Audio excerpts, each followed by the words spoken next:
नमस्कार सबैजनामा। आज चाहिँ मैले अलि फरक प्रसङ्गको विषयको भिडियो लिएर आएको छु। तपाईहरुलाई चाहिँ यो गन्थन मन्थन पनि लाग्न सक्छ अन्यथा, तर कतिलाई चाहिँ यो ज्ञानवर्धक पनि छ। म खास आज के विषयलाई फोकस गर्दैछु भन्दा जति घरमा चाहिँ श्रीमान श्रीमतीमा कलह हुने गर्छ, झगडा हुने गर्छ, बिहे अगाडि जस्तो माया प्रेम केयर हुन्छ त्यो बिहेपछि नहुन पनि सक्छ अथवा त्योभन्दा बढी पनि हुन सक्छ। तर कम्ती हुनेहरुका लागि चाहिँ यहाँ केही परिवर्तन हुने गर्छ। जस्तो श्रीमतीले भन्ने गर्छिन्, तपाई अहिले बिहेभन्दा अगाडि कति धेरै माया कति धेरै केयर गर्नुहुन्थ्यो, अहिले चाहिँ तपाईले मलाई वास्ते गर्न छाड्नुभयो, त्यो श्रीमतीले भन्न सक्छिन्। अथवा श्रीमानले तिमी त आजभोलि धेरै चेन्ज भएकी छौ, पहिला कति माया गर्थ्यौ कति केयर गर्थ्यौ, अहिले चाहिँ वास्ते गर्न छाड्यौ, त्यति वास्ता गर्दिनु किन हो? मन अन्तै बाहिर टोला छ कि अन्तै भिडिरहेछ कि? श्रीमान श्रीमती दुवैले यस्तो प्रश्नहरू गर्न सक्छन्। कतिपय ठाउँमा चाहिँ यही कुराले झगडा कलह पनि हुने गर्छ। सानो कुराबाट बिस्तारै बिस्तारै मनमुटाव भएर डिभोर्स पनि भएका कतिपय हाम्रो समाजमा चाहिँ अहिले हामीले देख्ने गरेका हुन्छौँ।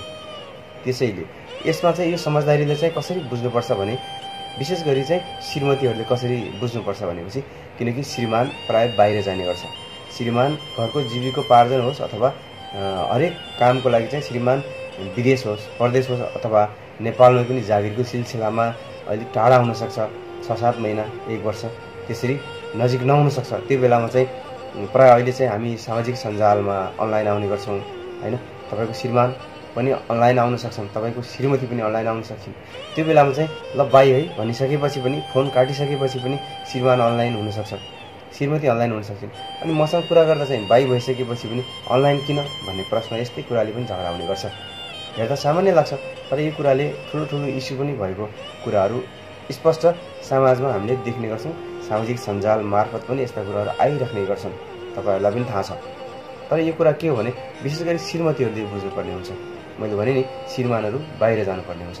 आफूलाई माया गरिरहेको छ कि छैन, पहिलाको जस्तो गरी माया प्रेमका कुरा मात्र गरिराख्छ कि राख्दैन भन्ने कुरा भन्दा पनि उले घरको जिम्मेवारीलाई हेरेको छ कि छैन, अथवा आफू लगायत एउटा घर हो नि त, आफू भनेको श्रीमती भनेको एउटा घर हो, परिवार हो, त्यसलाई चाहिँ उले सम्हालिरहेको छ कि छैन भन्नेतिर ध्यान दिँदा अझै राम्रो हुन्छ भन्नेतिर म कुरा गर्दैछु आज चाहिँ।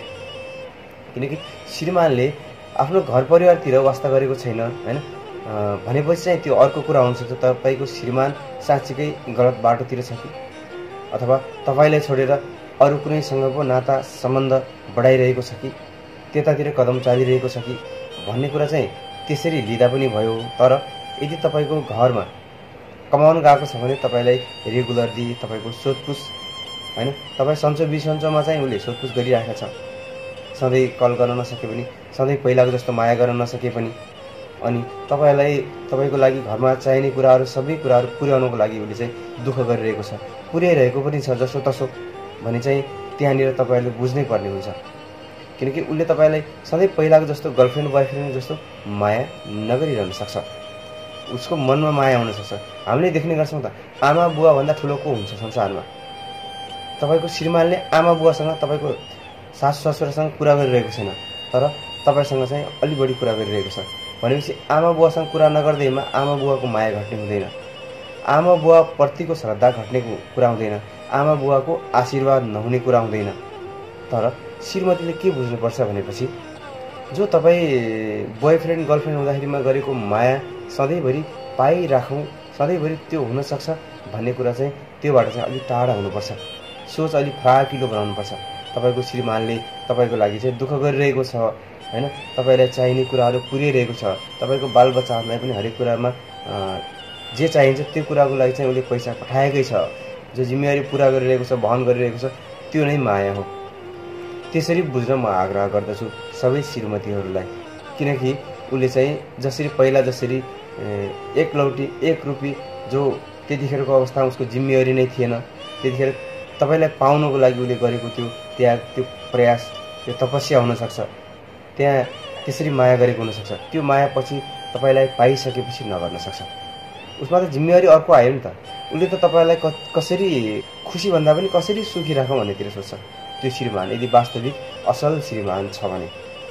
किनकि आमा बुवा भन्दा त तपाई माथि हुनुहुन्न, उले आमा बुवालाई नै कल गरेको छैन तर जिम्मेवारी त हेरेको छ नि त, छोरा हुनुको कर्तव्य त वहन गरेको छ नि त। छोरा हुनुको वहन कर्तव्य आमा बुवालाई सधैँ कल गरिराख्नु, माया गरेको जस्तो गरिराख्नु मात्र होइन, माया भन्ने कुरा मनमा हुन्छ, त्यो नाता पनि मनमा हुन्छ। त्यो मन्दिर, मनको मन्दिर हुन्छ नि, त्यहाँ बस्ने देउताभन्दा बढी आमा बुवा र तपाईँ हुन सक्नुहुन्छ, तपाईँको बालबच्चा हुन सक्छन्। त्यसैले यो कुरालाई चाहिँ एकदमै मनन गर्न म दिदीबहिनीहरूलाई, हरेक श्रीमतीहरूलाई आग्रह गर्दछु। अर्को कुरा के हो भनेपछि केटा मान्छेले प्रायः चाहिँ जोसँग पनि बोलिदिन्छ, जोसँग पनि कमेन्ट गरिदिन्छ होइन, सामाजिक सञ्जालमा पनि बोल्न सक्छ होइन, अरूसँग पनि जसरी पनि जिस्किएर पनि बोल्न सक्छ। तर केटी मान्छेले केटा र केटी बराबर हो भन्ने तरिकाले सोच्नु पनि गलत छ। किनकि तपाईँले अरूको श्रीमानलाई जिस्काएर हिँड्ने अथवा अरू केटाहरूलाई, खुल्ला केटाहरूलाई जिस्काएर हिँड्नुभयो भने तपाईँको त्यहाँ तपाईँको ओज होइन, तपाईँ नारीको अस्तित्व, तपाईँको स्वभाव, तपाईँको आचरण, हरेक कुरामा समाजले प्रश्न उठाउन सक्छ।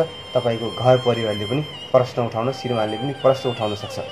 तर श्रीमानलाई तपाईँले प्रश्न गर्दाखेरिमा चाहिँ त्यो एउटा स्वाभाविक जस्तो पनि मानिन्छ। किनकि हाम्रो समाज, हाम्रो परम्पराले पनि त्यही भन्छ, पुरुष प्रधान देश होइन, पुरुष प्रधान विश्व नै पुरुष प्रधान छ, त्यसरी बुझ्ने गरिन्छ।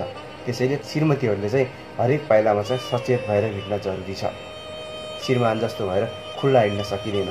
सिङ्गल हुँदाखेरिमा तपाईँको बिहेभियर, तपाईँको आचरण हुन्छ नि, त्यो बिहे भइसकेपछि परिवर्तन अथवा चेन्ज हुन आवश्यक छ। श्रीमतीको तुलनामा चाहिँ श्रीमानकोमा पनि परिवर्तन हुन जरुरी छ। तर सबै कुरामा त्यसरी श्रीमान र श्रीमतीको तुलना चाहिँ एउटै गर्न सकिँदैन। ती श्रीमतीहरूले चाहिँ यो कुरा चाहिँ बुझ्नुपर्छ। त्यसैले हरेक श्रीमतीले के बुझ्नुहोस् भनेपछि यदि तपाईँको श्रीमानले तपाईँको घर परिवार, आमा बुवा, बाल बच्चा र जे तपाईँहरूलाई चाहिएको छ, जे तपाईँहरूलाई खाना लाउनदेखि हरेक कुरा, त्यो कुरा चाहिँ उसले पुर्याइरहेको छ भनेपछि त्यो उसले जिम्मा लिएको हो। उसले त्यो जुन सम्हालिरहेको छ तपाईँको घर परिवारलाई, त्यो नै तपाईँको माया सम्झिएर, त्यसले पठाएको पैसालाई माया सम्झिएर तपाईँले चाहिँ घर परिवारलाई राम्रो बनाउने, एउटा घरलाई मन्दिर बनाउने प्रयास गर्नुपर्छ। जस्तो हामीले ढुङ्गालाई पुजेर त देउता मानिरहेका छौँ भनेपछि तपाईँको श्रीमान एउटा मानव हो, जसले चाहिँ देउतालाई पुज्ने तरिका पनि जानेको छ, जसले चाहिँ देउता र ढुङ्गा, जसले चाहिँ मान्छे र मन छुट्याउन जानेको छ, जसले चाहिँ दुःख गरेर पसिना बगाएर तपाईँलाई तपाईँको जिम्मेवारीबाट पछाडि हटेको छैन, त्यसलाई चाहिँ माया सम्झिन्छ र सम्झिने प्रयास गर्नुहोस् भन्न चाहन्छु।